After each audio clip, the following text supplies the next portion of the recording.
देखिए आज का जो टॉपिक है वो है shortest path algo. Shortest path algo में हमें टारगेट यही है कि अब यहाँ से लेकर सभी तक की मिनिमम दूरी को हम लोग पता करेंगे। तो पता करने का तरीका क्या है कि सबसे पहले आपने ए के लिए आपने सोचा कि ए के लिए मिनिमम स्टार्टिंग के लिए ए 0 है। अब मुझे नहीं पता कि यहाँ बाकी जो ये बने हुए हैं इसको मैं एक बॉक्स के रूप में बना रहा हूँ, तो मुझे नहीं पता कि यहाँ तक की दूरी क्या है, तो मैं इसको एक बार इनफाइनाइट मान सकता हूँ। भाई मैंने सोचा ही नहीं अभी तक, इसको भी 0 नहीं माना, तो मैंने एक बार 0 और सारे इनफाइनाइट कर दिया।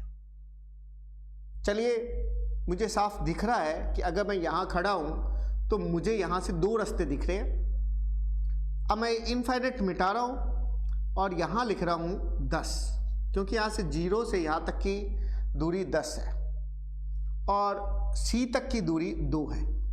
यानी कि कोई अगर यहाँ खड़ा है, इसीलिए इसको TSP भी बोलते हैं, ट्रैवलिंग सेल्समैन प्रॉब्लम। मतलब कोई ट्रैवल कर रहा है और वो यहाँ पे खड़ा है तो वो सोचता है यार वहाँ इतना दूर जाऊँगा, इससे अच्छा इधर चले जाता हूँ, इस पाथ पे चला जाता हूँ। एक तरह से उसने इसको जब पक्का मान लिया, ये पक्का हो गया, परमानेंट हो गया, तो उसको पता है कि 2 को मुझे परमानेंट करना है। इसका मतलब ये हुआ कि अगर ये 0 है तो अब मैं 2 को परमानेंट कर सकता हूँ। अब बात ये है कि अगर मैं 2 को परमानेंट कर दिया तो अब मैं यहाँ खड़ा हूँ, तो मैं यहाँ की और यहाँ की दोनों डिस्टेंस सोच सकता हूँ कि क्या इसकी नहीं सोच सकता। यहाँ बैठ के मैं इन 2 की ही सोच सकता हूँ। तो मैं सोच के देखता हूँ, तो मैंने सोच के देखा तो यहाँ से तो 2 है, 2 और 2 4, पहले 10 थी, बट ये अगर फिक्स हो गया तो ये 4 है। इसका मतलब पहला डायग्राम के बाद सेकंड जो मैं लिखूंगा तो मैं लिखूंगा 0 10 इनफाइनाइट इनफाइनाइट इनफाइनाइट और C के साइड है 2, मैंने परमानेंट किया, पक्का किया 2 को। ठीक है, अब आगे चलते हैं। अब यहां से इस तरफ कितना बैठ रहा है ये भी मुझे देखना पड़ेगा, 2 और 3 5। अगर मैं यहाँ खड़ा हूँ तो मैंने कहा भाई ये तो तुम इनफाइनाइट हो, यहाँ से मेरे पास ये दूरी ज़्यादा बैठ रही है, ये दूरी कम बैठ रही है, ये सेलेक्ट कर लेता हूँ। पहले 10 लिखा था बट नेक्स्ट टाइम कितना हो गया, 4 हो गया। तब मैं अब नेक्स्ट डायग्राम में इसको 4 को परमानेंट करूँगा। तो मैंने जो डायग्राम बनाया उसमें मैंने लिया 0, इधर ले लिया मैंने 2 और इधर मैंने ले लिया 4, इसको मैंने परमानेंट कर दिया। अब मैं इस जगह से भी रास्ता देख सकता हूँ, इस जगह से भी देख सकता हूँ और इन दोनों के बारे में मैं अप्रॉक्स निकाल सकता हूँ कि कितनी डिस्टेंस बैठ रही है। मान लीजिए मैंने इसको शामिल करते हुए देखा तो 10 और 5 15 बैठ रहा है, और इस साइड से मैंने देखा तो ये 2 और 2 4 और 5 कितना बैठ रहा है, 9 बैठ रहा है। मतलब इधर से अब मैं रास्ता ले सकता हूँ, मुझे छूट है, मैंने 9 लिख दिया। और इधर की अगर मैं बात करूँ तो 10 3 13 ज़्यादा बैठ रहा है, 2 और 3 कितना बैठ रहा है, 5 का 5 ही है।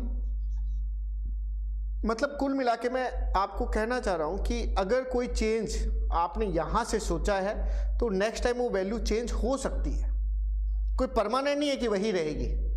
जैसे कि अब इस डायग्राम के अंदर ये b की जो वैल्यू थी वो 0 के बाद 4 हो गई और ये 2 था, अब ये भी हो गया, ये भी हो गया, और जब ये 4 हो गया था तो मेरे पास में e की जो वैल्यू आई थी वो आई थी 5 और बाकी जो थे इनफाइनाइट थे।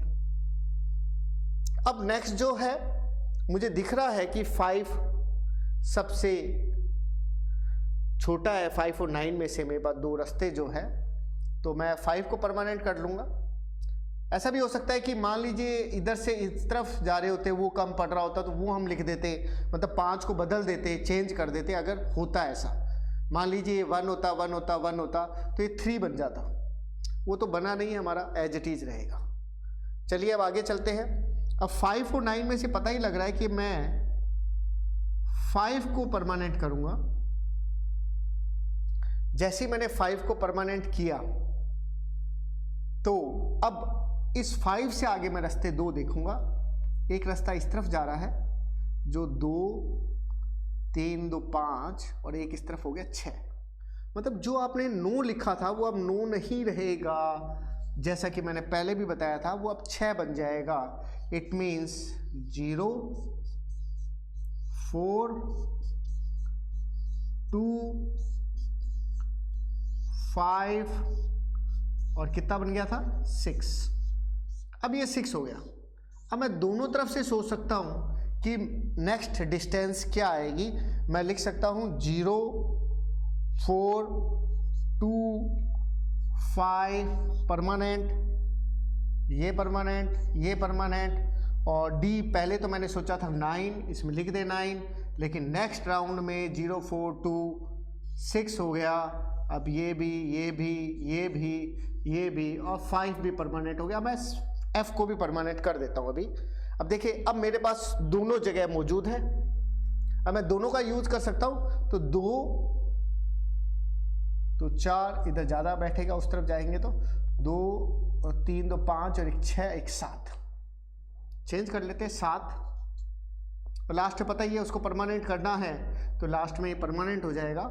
तो इस डायग्राम को मैं थोड़ा सा ऊपर लिख देता हूँ, 0 4 2 6 5 और 9, ये सारे के सारे हमारे परमानेंट हो जाएंगे। ये हमारी शॉर्टेस्ट पाथ एल्गो है, डिजक्स्ट्रा एल्गोरिथम है।